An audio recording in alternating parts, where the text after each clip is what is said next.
Thanks for being so positive. Thank you, sir. Yeah. Thank you. Curtain opens up, the person hosting it then, Conan O'Brien, comes on the show, and he insults our city. Like they often do, late night talk show hosts, kicking communities. Detroit jokes, Chicago violence jokes. Well, this guy says, I hear Newark, New Jersey has a new healthcare program. I've done something to lower prescription drug costs for parts of my city. And he goes, well, I think the best healthcare program for Newark is a bus ticket out of town. And I'm like, I got you, man, I got you. I went to City Hall the next day and I filmed a video of me, some funny things we said, but I got very fake mad, and I said, Conan O'Brien has insulted the city of Newark.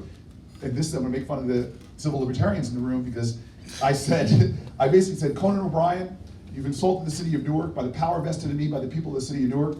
I hereby ban you from Newark Airport. You're on the no-fly list. Try JFK, buddy. And I put it up online, and the video, he gets millions of people watching the show, but the video goes so viral that I get an avalanche of calls to City Hall, including civil libertarians who did not know it was a joke and were getting on me about violating Conan O'Brien's civil rights, as if we don't have more important people to worry about.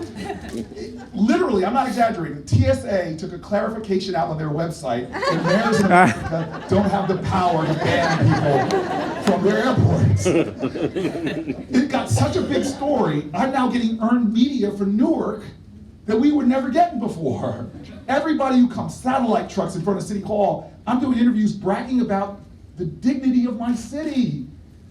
It became so big that Conan O'Brien goes on his show, you can still pull up videos of this, and he shows my video, gets millions of earned media hits for my city, and then he goes, doesn't capitulate, doesn't give up, he bans me from Burbank Airport. Which, for those of you who fly to LA area, not a big deal. LAX is better.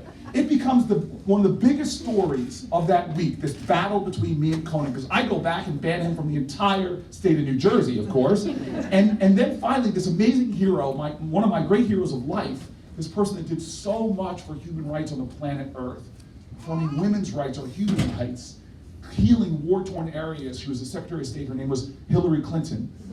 She filmed her own video, saying basically, in essence, just boiling it all down. It's a funny, long video, but basically, in essence, she just said, Cory, Conan, give peace a chance. And next thing you know, the Tonight Show curtain opens up, and a mayor of Newark walks onto the stage, is apologized to by Conan O'Brien. He writes about $100,000 worth of charities, contributions to our charities, but that's not the kicker of the story.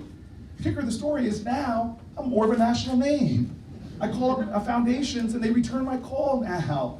Those developers who weren't paying attention to Newark, some of them I got to visit my city and we got construction we never seen before. The supermarket chain that laughed at me, again, check with Cruz over there, I shopped there a few weeks ago.